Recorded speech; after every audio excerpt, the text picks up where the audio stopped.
अस्सलाम वालेकुम अज़ीज़ तलबा। आज हम फिर हाजिर हैं स्मार्ट करिकुलम के यूट्यूब के चैनल पर, जहां पर हम आज बात करने वाले हैं बहुत ही इम्पोर्टेंट सबक के बारे में, जो कि फ़िज़िक्स से लिया गया है। पार्ट 1 आपकी दरसी किताब पार्ट 1 के फ़िज़िक्स के हिस्से से चैप्टर 12, जिसका नाम है बर्क यानी इलेक्ट्रिसिटी। ये चैप्टर उतना ही इम्पोर्टेंट है आपके एग्ज़ाम्स के लिए जितना कि आगे आने वाले साइंस के, अगर आप मालूमात हासिल करने वाले हैं या साइंस आगे जाकर लेने वाले हैं तो ये चैप्टर आपके लिए बहुत ही मायने रखता है और स्कोरिंग के लिए भी ये चैप्टर बहुत ही इम्पॉर्टेंट है। तो बच्चों बताइए, बर्क या इलेक्ट्रिसिटी किसे कहेंगे? सबसे पहले याद रखिए, बर्क क्या है? तवानाई की एक शक्ल है। ये भी क्या है? तवानाई की एक शक्ल है। तो हम इलेक्ट्रिसिटी किसे कहेंगे? What is the meaning of electricity? Electricity का मतलब होता है स्टडी ऑफ चार्जेस, यानी चार्ज का मुतायला करना, यानी इसमें हम चार्जेस के बारे में पढ़ने वाले हैं। अब यहाँ पर आपके दिमाग में सवाल उठता है कि ये चार्ज क्या है, चार्ज किसे कहते हैं? आपने पढ़ा होगा या आपके पिछले जमात में आपने सुना भी होगा, चार्ज क्या है? चार्ज ज़र्रे की खासियत है। चार्ज क्या है? ज़र्रे की खासियत है। आपके दिमाग में क्या आता है? चार्ज। चार्ज यानी एक पॉजिटिव चार्ज और एक नेगेटिव चार्ज, यानी यहाँ पर बात होती है बच्चों एटम के बारे में। एटम में पॉजिटिव चार्ज प्रोटॉन्स रखते हैं, नेगेटिव चार्ज इलेक्ट्रॉन रखते हैं। तो चार्ज क्या है? ज़र्रे की खासियत है। यहाँ पर हम इलेक्ट्रॉन्स की बात करेंगे, यानी इलेक्ट्रॉन क्या है हमारा? एक यहाँ पे ज़र्रा है कि वो खासियत जिससे वो अपने अंदर या फिर हम कहेंगे अपने अतराफ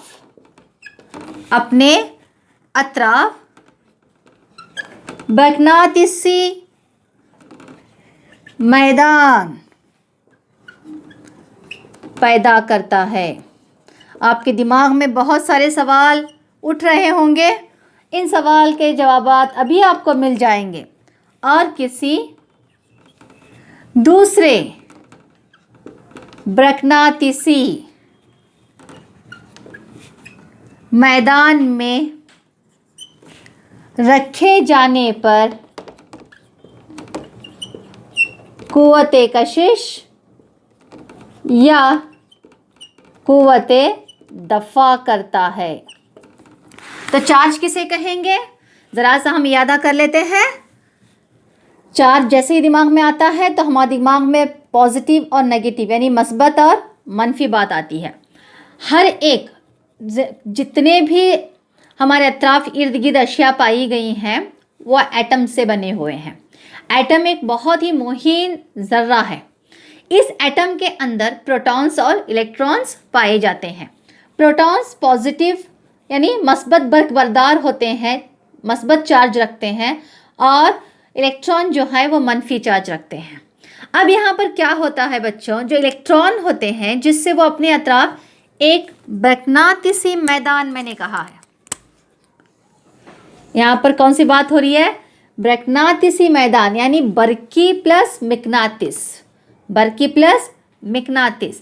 जब भी किसी मौसिल को, इसका मतलब क्या है, जैसे कि धातें वगैरह हैं, जब इसमें से करंट गुजारा जाता है तो उसके अतराफ क्या पैदा होता है? एक बरकनी मिकनातीसी मैदान पैदा होता है, जिसकी वजह से जब हम उसको यानी उस मौसिल को किसी दूसरे मिकनातीसी के मैदान के अंदर लेकर जाते हैं तो ये कुव्वते कशिश करता है। कुव्वते कशिश का मतलब क्या होता है? अपने तरफ अट्रैक्ट होता है, यानी पॉजिटिव और नेगेटिव चार्ज हमेशा एक दूसरे को अट्रैक्ट करते हैं, या फिर पॉजिटिव पॉजिटिव एक दूसरे को दफ़ा करते हैं, यानी एक दूसरे से दूर हटते हैं।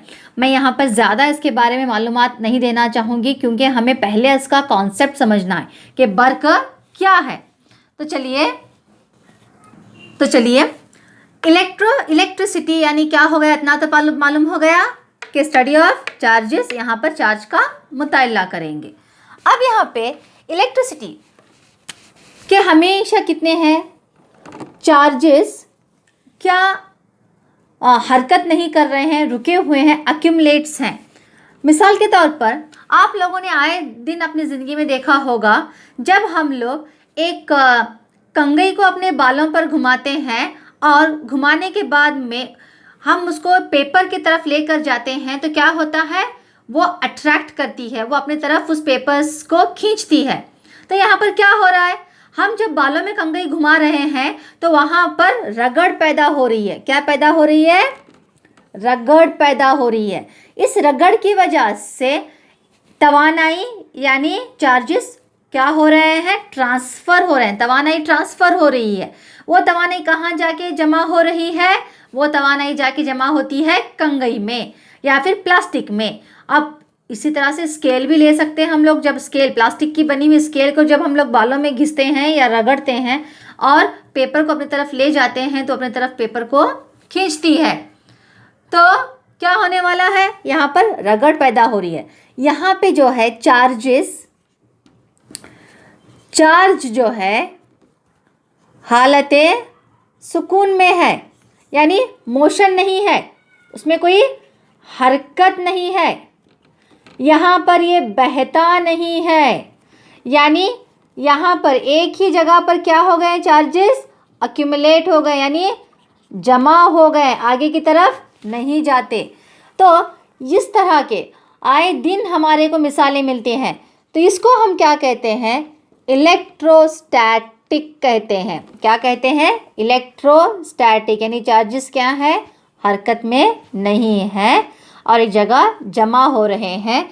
हमने 8th जमात में पढ़ा है बर्क सुकूनी कुव्वत करके, बर्क सुकूनी कुव्वत कहते हैं। तो यहाँ पर ज़्यादातर हम देखते हैं कि ये हाजिज में होता है। हाजिज का मतलब क्या है, जिसमें से बरकी रो नहीं गुजरती, उसको हम हाजिज या फिर गैर मौसिल कहते हैं। तो बच्चों आप सोचोगे टीचर हमें ये सब क्यों बता रहे हो आप, क्योंकि ये तो हमारे बाब में या हमारे चैप्टर में नहीं है। तो हमारे चैप्टर में क्या है, हमें पढ़ना है चार्जेस का बहाव यानी बरकी करंट, जिसको हम क्या कहते हैं, करंट इलेक्ट्रिसिटी कहते हैं। क्या कहते हैं, करंट इलेक्ट्रिसिटी यानी बरकी रो या फिर बरकी करंट। हम इसके बारे में आपके सबक में मुताला करने वाले हैं। आगे जाकर आपको मैंने इसलिए बताया ताकि आपको पता होना चाहिए कि इलेक्ट्रिसिटी में 2 हिस्से आते हैं। एक है जब चार्जेस बहते नहीं हैं बल्कि एक ही जगह जमा हुए रहते हैं, जिसकी वजह से वो या तो कशिश करते हैं या तो दफ़ा करते हैं, और इसको हम इलेक्ट्रोस्टैटिक कहेंगे। जबकि करंट इलेक्ट्रिसिटी जो है, यहाँ पर क्या होता है, चार्जेस का बहाव होता है। चार्ज का बहाव ही इकाई वक्त में बहने वाले चार्ज को यानी चार्ज के बहाव को बरकी करंट कहते हैं। तो आपके 10th के इसमें हम लोग चार्जेस का बहाव पढ़ने वाले हैं, यानी बरकी करंट पढ़ने वाले हैं। ज़्यादातर बरकी करंट किस में होता है, मौसिल में होता है, जबकि इलेक्ट्रोस्टैटिक किस में होता है, हाजिज में होता है। ये इसको छोड़ देंगे हम लोग। अब हम सीधा कहाँ जाएंगे, हमारे एसएसएलसी यानी 10th के चैप्टर की तरफ बढ़ेंगे। हम यहाँ पर पढ़ेंगे कि मौसिल क्या है, मौसिल किसे कहते हैं। अब यहाँ पे हम पढ़ने वाले हैं मौसिल और गैर मौसिल में क्या फ़र्क है। मौसिल किसे कहते हैं, मौसिल यानी ऐसी अशिया जो बरकी करंट को अपने में से गुजरने देती है, मौसिल कहलाती है। गैर मौसिल उसका उल्टा, ऐसे अशिया जो बरकी करंट को अपने में से यानी अपने अंदर से गुजरने नहीं देती, क्या कहलाते हैं? गैर मौसिल कहलाते हैं। अब ऐसी कौन सी अशिया हैं? अब मिसाल के तौर पर खुसूसन हम देखेंगे यहाँ पे कौन से हैं। आम तौर पर धातें। धातें क्या करते हैं? ऐसी अशिया हैं जो बरकी करंट को अपने में से गुजरने देती हैं। और यहाँ पर धातों के अलावा और एक आता है ग्राफाइट। ग्राफाइट गैर धात होने के बावजूद भी अपने बरकी रो का अच्छा मौसिल है। अब गैर मौसिल जैसे कि हम कह सकते हैं प्लास्टिक है, लकड़ी है, रबर है वगैरह, जो बरकी करंट को अपने में से गुजरने नहीं देते। आप लोगों ने देखा होगा जब हम लोग घरों की वायरिंग करते हैं तो अंदर जो होता है धाती तार होता है। अंदर जो क्या है? ये धाती तार जो कि तांबे का बना होता है, उसके ऊपर एक रबर की कोटिंग दी जाती है जो कि हाजिज है, यानी ये बरकी करंट को बाहर आने से रोक रहा है, क्योंकि अगर हम लोग इसके कांटेक्ट में आ जाएंगे तो झटका लग सकता है या करंट लग सकता है। इसीलिए ये क्या है? हाजिज है जो बरकी रो को अंदर ही रोक रहा है, और धाती तार क्या कर रहा है? बरकी रो को अपने में से गुजरने दे रहा है। तो ये हो गया हमारा मौसिल और गैर मौसिल के मुताल्लिक। अब आप सोचोगे बच्चों कि धातों में ऐसा क्या है जिसमें से बरकी करंट गुजर सकता है या वो अपने में से बरकी करंट को गुजरने देते हैं? ऐसा क्या है धातों में? और एक चीज़ आपको यहाँ बताना चाहूँगी मैं कि हम लोग यहाँ पे बरकी करंट यानी बरकी रो के बारे में पढ़ रहे हैं। हरारत का भी ऐसा ही कुछ मामला है। हम अगर हरारत का हरारती मौसिल कहते हैं, अगर ऐसे अशिया जो हरारत को अपने में से गुजरने देते हैं उसको हरारती मौसिल कहेंगे। लेकिन हमारा सबक जो है वो किसके बारे में है? बरकी करंट के बारे में है या फिर बरकी रो के बारे में है। बरकी करंट भी कह सकते हैं, बरकी रो भी कह सकते हैं। तो आप बता सकते हो, जल्दी बताइए ऐसा क्या है धातों में? तो चलिए हम देखते हैं कि ऐसा क्या है धातों में। मैंने आपसे कहा कि धातें क्या है? बरकी रो के अच्छे मौसिल हैं, वो अपने में से करंट गुजरने देते हैं। धातों के अलावा भरतें भी हैं बच्चों, और उसके अलावा आबी महलूल भी हैं, जैसे कि नमक का महलूल वगैरह, ये बरकी रो का इसाल करते हैं, यानी बरकी रो को अपने में से गुजरने देते हैं। याद रखिए ऐसी क्या मौसिल किस तरह से बरकी रो का इसाल करते हैं? मौसिल किस तरह से बरकी रो का इसाल करते हैं? What is the how the means क्या कहेंगे? मौसिल किस तरह से बरकी रो का इसाल, how they conduct, how the conductor conducts the current. तो यहाँ पर सबसे पहली बात होनी चाहिए कि उनको आज़ाद इलेक्ट्रॉन कैरियर्स चाहिए। अब आप बोलोगे कैरियर किसे कहते हैं? मैं सिर्फ आपको ये समझा रही हूँ सारी बातें, आपके एग्जामिनेशन पॉइंट ऑफ व्यू से तो ये नहीं रहेगा, लेकिन आपको समझना यहाँ पे ज़्यादा ज़रूरी है। आज़ाद इलेक्ट्रॉन चाहिए, कैरियर्स चाहिए। तो यहाँ पर कैरियर्स वो भी फ्री, आज़ाद। तो धातों में क्या होता है? धातों का जो एटम होता है, एटम के मरकज़े में क्या है? प्रोटॉन्स हैं और न्यूट्रॉन्स हैं, और इसके इर्द गिर्द क्या है? इलेक्ट्रॉन्स पाए गए हैं। धातों का जो एटम का साइज होता है वो क्या होता है? बड़ा होता है, बड़ा होता है। यानी ये जो प्रोटॉन है, प्रोटॉन अपने इलेक्ट्रॉनों पर अपना एक खिंचाव पैदा किया हुआ रहता है, लेकिन ये शेल यानी ये बहुत दूर है, शेल ये जो मदार है बहुत ही दूर है, उसकी वजह से क्या हो रहा है? ये इलेक्ट्रॉन इसके कब्जे में से निकल जाता है। इलेक्ट्रॉन क्या हो जाता है, फ्री हो जाता है, इसके कब्जे में से निकल जाता है। क्यों निकल जाता है? क्योंकि ये प्रोटॉन और आखिरी शेल का जो फासला है वो बहुत बड़ा है, इसलिए इसको ये पकड़ नहीं पाता। जबकि अगर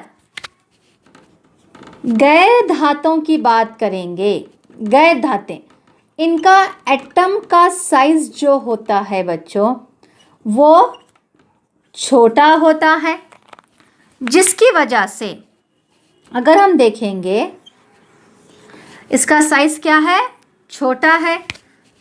प्रोटॉन न्यूट्रॉन, यहाँ पर इलेक्ट्रॉन्स हैं, तो आसानी से प्रोटॉन क्या करता है, अपने आखिरी मदार, अपने आखिरी शेल पर मौजूद इलेक्ट्रॉन को भी अपने तरफ खींच सकता है, पकड़ सकता है। तो यहाँ पर इलेक्ट्रॉन क्या नहीं हो सकते, आज़ाद नहीं हो सकते। इसीलिए आज़ाद इलेक्ट्रॉन कैरियर पाने के लिए बड़े एटम का साइज का होना ज़रूरी है, जो कि किसमें है, धातों में है। इसलिए धातें क्या हैं, बरकीरों के अच्छे मौसिल हैं, जबकि गैर धातें गैर मौसिल हैं। ये अपने में से करंट को गुजरने नहीं देते, क्योंकि यहाँ पर फ्री चार्ज कैरियर्स या फ्री इलेक्ट्रॉन कैरियर्स नहीं होते। तो ये बात यहाँ पर क्लियर हो गई। तो चलिए अब हम लोग बढ़ते हैं आगे, यानी हमारे सबक की तरफ। अब यहाँ तक बच्चों ये सिर्फ और सिर्फ क्या हुआ, इलेक्ट्रिसिटी का इंट्रोडक्शन हुआ, तारीफ हुआ बच्चों सिर्फ। अब हमें अगले पार्ट में, जैसे कि पार्ट 1 में इलेक्ट्रिसिटी यानी बल्ब के बारे में जो आपके किताब में है और आपको एग्जामिनेशन पॉइंट ऑफ व्यू से इम्पोर्टेंट है वो पढ़ेंगे। तब तक के लिए आप अगले वीडियो का इंतज़ार कीजिए। तो हम फिर मिलते हैं इलेक्ट्रिसिटी के चैप्टर पार्ट 1 में। खुदा हाफिज़।